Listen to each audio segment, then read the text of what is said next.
Hey guys, Camaro Theologian. I am going to talk to you today about anxiety.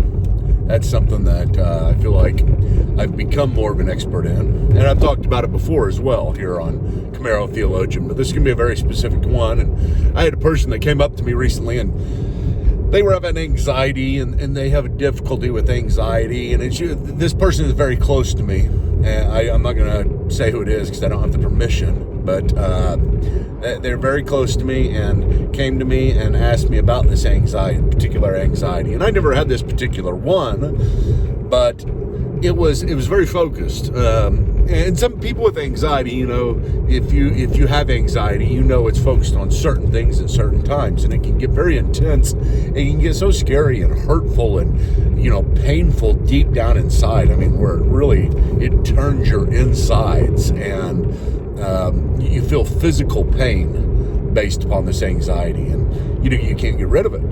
And this one was very particular, and it was focused upon God. This person's a Christian and is reading the Bible and studying and listening to sermons and hearing things. And one of the things that really makes her anxious and scared is that something may happen in the future to her. She doesn't want to pray to be close to God. She wants to. She's just scared of that. You know what it is. I mean, it's God, make me close to you, and then He says, okay, then I'm going to put you through some trials, because that is what He does.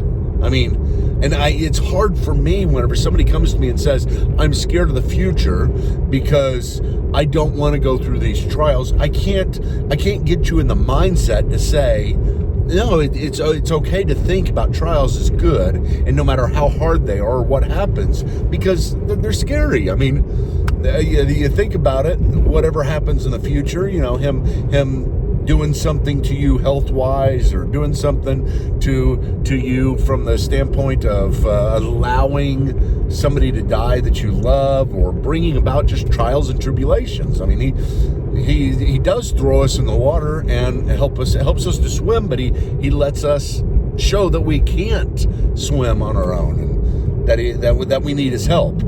And so this is a focused one, and it's particular towards one area, and it's a very difficult one for me to answer. Now, when she asked this, you know, it took a while for me to think through this, but there was something in the back of my mind that was there that was very important, but I couldn't pull it to the front because I didn't know how to structure it. But I think I do now. And it's this, that she, in this particular instance, and you, if you have this type of anxiety, or just anxiety at all, really, you want to understand this about your anxiety, is that this is a trial. This isn't any small trial. See, you're scared of events of the future. You're scared of something happening. You're scared of physical things that are around on the horizon that God might bring about. But most of the difficulties that you have, if you live long enough, you understand that most of the difficulties you have, the biggest trials in your life, are not really the events, or even necessarily caused by events. I mean, I know events can exasperate things, but it's the emotions that you have inside. It's just a wrestling with emotions all the time, and that's a trial. That in and of itself is a trial. It's a big, hard. It is being in the water and feel like you're drowning. That's the way you feel, and you can't pull yourself out of it. And you know, God calls on us and He says, cast all your anxieties upon me. I care for you. You know, and then he also says, the peace of God that passes understanding will guard your hearts and minds. And those things are confusing for us because maybe you've never felt that peace in the way you think you should. And, you know, you think of peace as some ethereal thing that exists and it's going to come upon you, and all of a sudden you'll just feel something, and it's very spiritual. And it is very spiritual, but at the same time, it's spiritual because we have been able to cast those anxieties upon God. If you don't cast your anxieties upon God, you're not going to feel the peace that passes understanding. I mean, you're just not, because that causes you to have the peace. So trying to cast your anxieties upon the one, and this is what she was trying to do, cast anxieties upon the one who might bring about the trial in her life. And I said to her, I said, listen, the trial's already here. You're sitting there waiting for something in the future, but I promise you, this pain that you feel, this trouble that you're going through, I mean, look how distraught you are about this right now. It doesn't get that much worse than this. I mean, I hate to say it that way, but it's comforting in a way because she understands that this is something she's making it through, and she will make it through, because whenever you're in the midst of whatever trial you are going to have, or whatever trial that God brings upon you, you find new strength, or better put, God gives you the strength.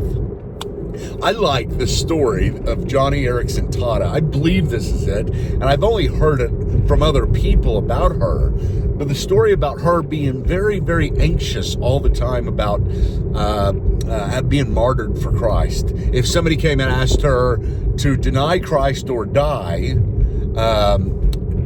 then she thought to herself, I will deny Christ. And that was what scared her so much.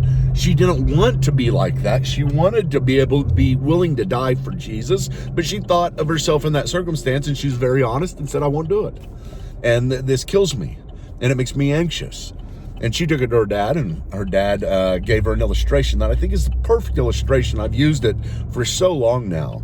But the illustration is this. He talked about a train station that they go to. And he says, whenever I drop you off or whenever we go to the train station and you're getting ready to get on the train to go wherever she's getting ready to go, do you have the ticket in your hand?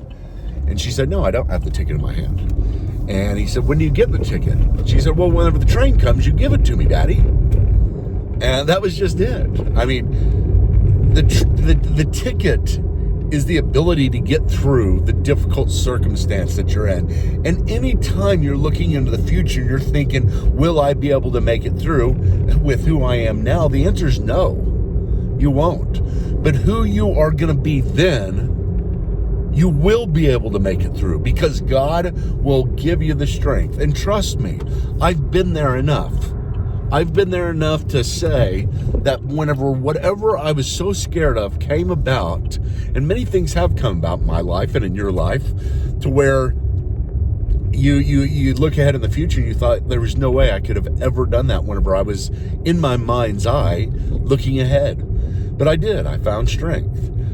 And God has built it into us. He's built it into the human race. It's not just Christians who are able to get through. You can see all kinds of people. It's God has built us in such a way to where we can. It's a great thing from God. But you wait for that ticket later on, and you got to set those things aside. You can't sit here and wonder whether or not this is going to happen or that is going to happen, and base your feelings and your emotions upon how you think you'll be able to handle it. You're just not going to be able to handle it well until you get there. And that's when you become the person, at least for that moment, at least for that time period in your life, that you need to be. So I hope this has been helpful for some of you who go through anxiousness and, always are dealing with anxious thoughts. It's a very difficult thing, and I'm sorry that you're going through it. I really am. It breaks my heart, especially since I've been there and I know how hurtful it is. But, the daily practice of casting your anxieties upon Him. And you'll take them right back. You will. I mean, the first one, if you start doing this, you cast your anxieties upon Him, and then not 10 seconds later, you find yourself, you've taken them back. So this is Camaro Theologian. Hopefully it's been helpful for you.